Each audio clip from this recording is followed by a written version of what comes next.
नमस्कार, ओम साई राम। आज हम श्री साईं सच्चरित्र के अध्याय 24 का पठन करेंगे, जिसमें निम्न वर्णित है। श्री बाबा का हास्य विनोद, चने की लीला, हेमाडपंत, सुदामा की कथा, अन्ना चिंचड़ीकर और मौसी बाई की कथा, बाबा की भक्त परायणता। प्रारंभ। अगले अध्याय में अमुक अमुक विषयों का वर्णन होगा। ऐसा कहना एक प्रकार का अहंकार ही है। जब तक अहंकार गुरु चरणों में अर्पित ना कर दिया जाए, तब तक सत्य स्वरूप की प्राप्ति संभव नहीं।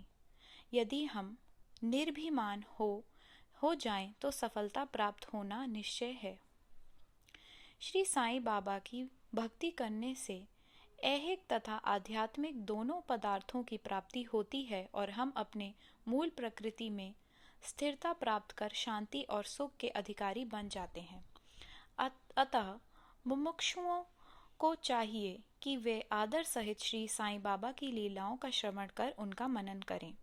यदि वे इसी प्रकार प्रयत्न करते रहेंगे तो उन्हें अपनी जीवन ध्येय तथा परमानंद की सहज प्राप्ति हो जाएगी। प्रायः सभी लोगों को हास्य प्रिय होता है, परंतु स्वयं हास्य का पात्र होना नहीं बनना चाहता। इस विषय में बाबा की पद्धति भी विचित्र थी। मनोविनोद जब भावपूर्ण होता है तो अति मनोरंजक तथा शिक्षाप्रद होता है। इसलिए भक्तों को यदि स्वयं हास्य का पात्र बनना भी पड़ता था तो उन्हें उसमें कोई आपत्ति न होती थी। श्री हेमाडपंत भी ऐसा एक अपना ही उदाहरण प्रस्तुत करते हैं। चना लीला। शिरडी में बाजार प्रति रविवार को लगता है। निकटवर्ती ग्रामों से लोग आकर वहां रास्तों पर दुकानें लगाते और माल बेचते हैं।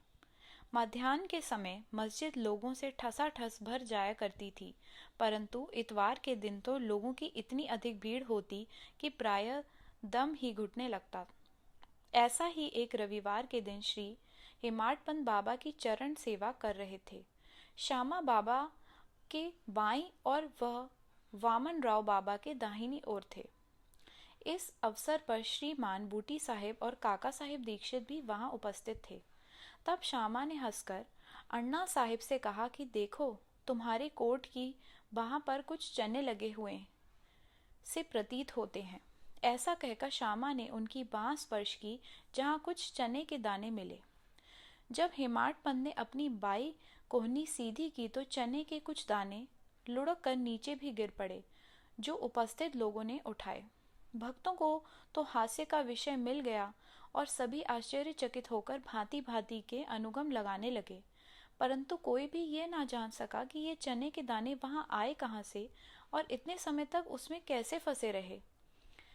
इसका संतोषप्रद उत्तर किसी के पास न था, परंतु इस रहस्य का भेद जानने के को हर कोई उत्सुक था।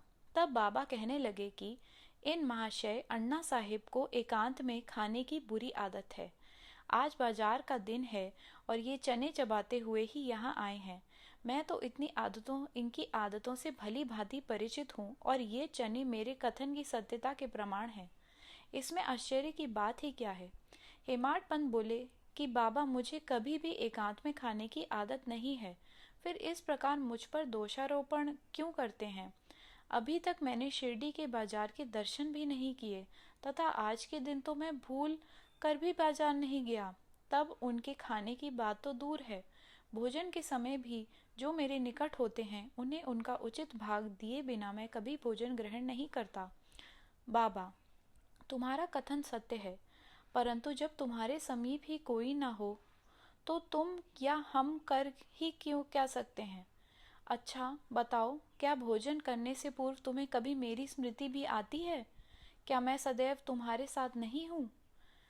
फिर क्या तुम पहले मुझे ही अर्पण कर भोजन किया करते हो? शिक्षा। इस घटना द्वारा बाबा क्या शिक्षा प्रदान कर रहे हैं, थोड़ा इस ओर ध्यान देने की आवश्यकता है।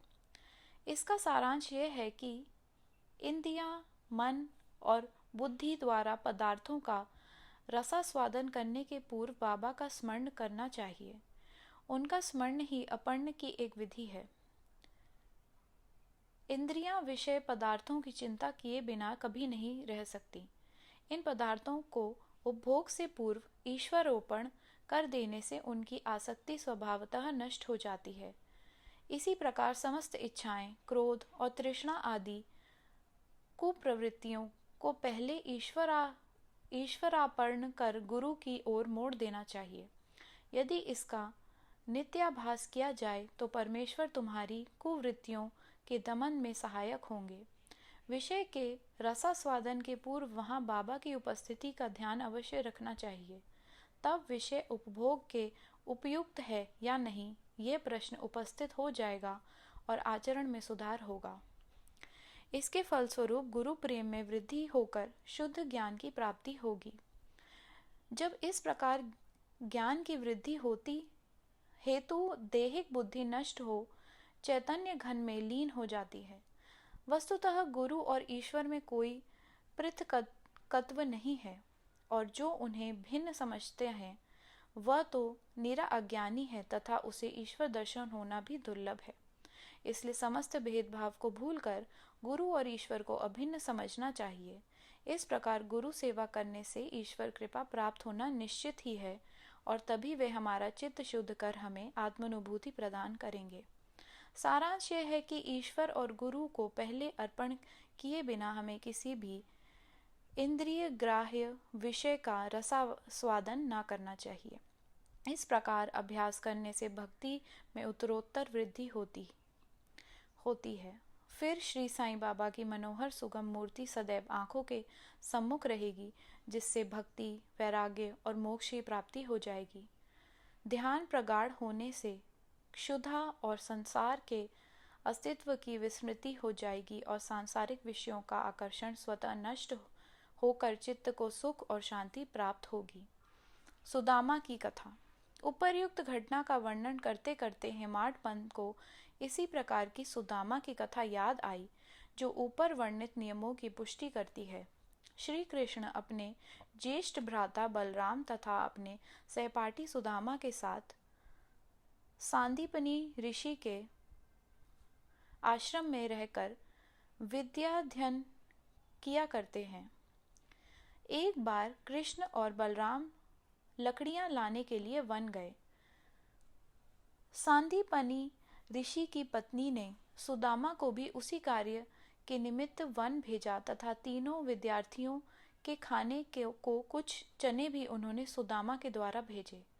जब कृष्ण और सुदामा की भेंट हुई तो कृष्ण ने कहा, दादा मुझे थोड़ा जल दीजिए, प्यास अधिक लग रही है। सुदामा ने कहा, भूखे पेट जल पीना हानिकारक होता है, इसलिए पहले कुछ देर विश्राम कर लो।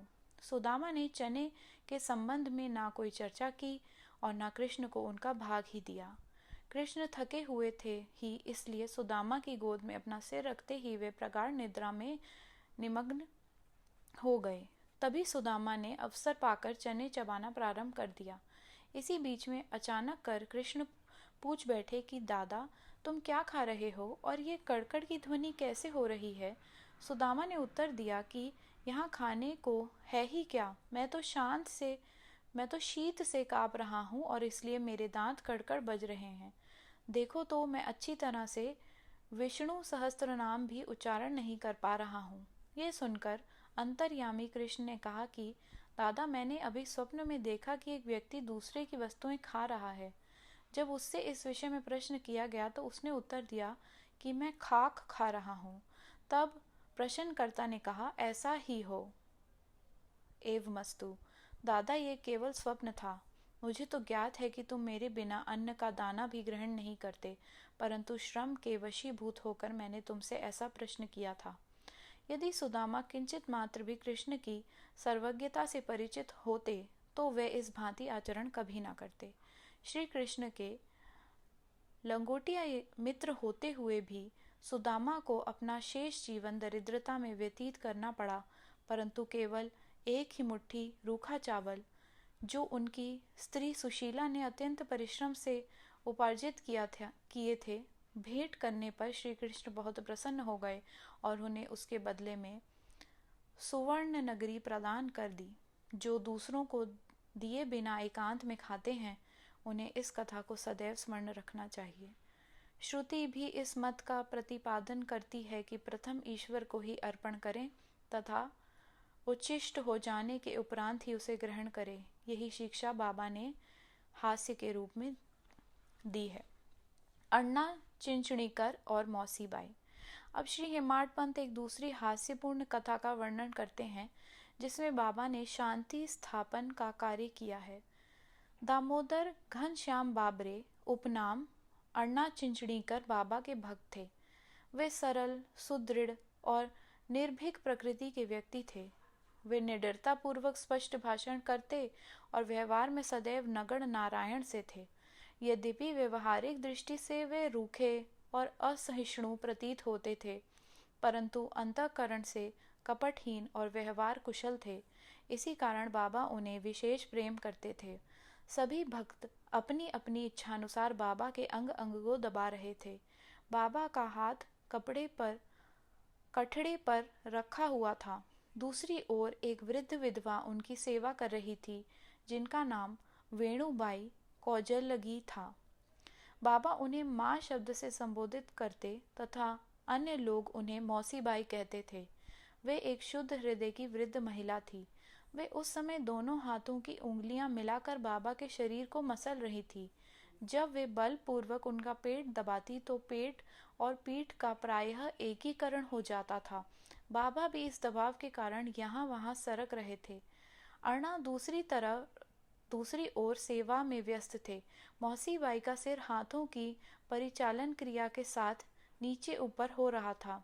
जब इस प्रकार दोनों सेवा में जुटे थे तो अनायास ही मौसीबाई का मुख अण्णा के अति निकट आ गया। मौसीबाई विनोदी प्रकृति की होने के कारण ताना देकर बोली कि ये अण्णा बहुत बुरा व्यक्ति है और ये मेरा चुंबन करना चाहता है। इसके केश तो पक गए हैं, परंतु मेरा चुंबन करने में इसे तनिक भी लज्जा नहीं आती है। ये सुनकर अण्णा क्रोधित होकर बोले, तुम कहती हो कि मैं एक वृद्ध और बुरा व्यक्ति हूँ। क्या मैं मूर्ख हूँ? तुम खुद ही छेड़खानी करके मुझसे झगड़ा कर रही हो। वहाँ उपस्थित सब लोग इस विवाद का आनंद ले रहे थे। बाबा का स्नेह तो दोनों पर था, इसलिए उन्होंने कुशलतापूर्वक विवाद का निपटारा कर दिया। वे प्रेम पूर्वक बोले, अरे अण्णा, व्यर्थ ही क्यों झगड़ रहे हो? मेरी समझ में नहीं आता कि माँ का चुम्बन करने में दोष ही क्या है। बाबा के शब्दों को सुनकर दोनों शांत हो गए और सब उपस्थित लोग भी भर भर कर ठहाका मारकर बाबा के विनोद का आनंद लेने लगे। बाबा की भक्त परायणता।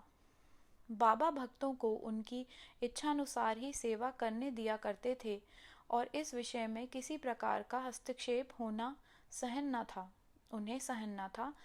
एक अन्य अवसर पर मौसीबाई का पेट बलपूर्वक मसल रही थी। मौसीबाई बाबा का पेट बलपूर्वक मसल रही थी, जिसे देखकर दर्शकगण व्यग्र होकर मौसीबाई से कहने लगे कि माँ, कृपा कर धीरे धीरे ही पेट दबाओ। इस प्रकार मसलने से तो बाबा की अंतड़ियाँ और नाड़ियाँ ही टूट जाएंगी। वे इतना की भी ना पाए थे कि बाबा अपने आसन से तुरंत उठ बैठे और अंगारे के समान लाल आंखें कर क्रोधित हो गए। साहस किसे था जो उन्हें रोके? उन्होंने दोनों हाथों से सटके का एक छोर पकड़ नाभि में लगाया और दूसरा छोर पास वाले खंबे को लगा के उसे पेट से धक्का देने लगे। सोटा लगभग 2 या 3 फुट लंबा था। अब ऐसा प्रतीत होने लगा कि वह पेट में छिद्र कर प्रवेश कर जाएगा। लोग भयभीत हो उठे कि अब पेट फटने ही वाला है। अब बाबा अपने स्थान पर दृढ़ हो उसके अत्यंत समीप होते जा रहे थे और प्रति क्षण पेट फटने की आशंका हो रही थी। सभी किंग कर्तव्य विमूढ़ हो रहे थे।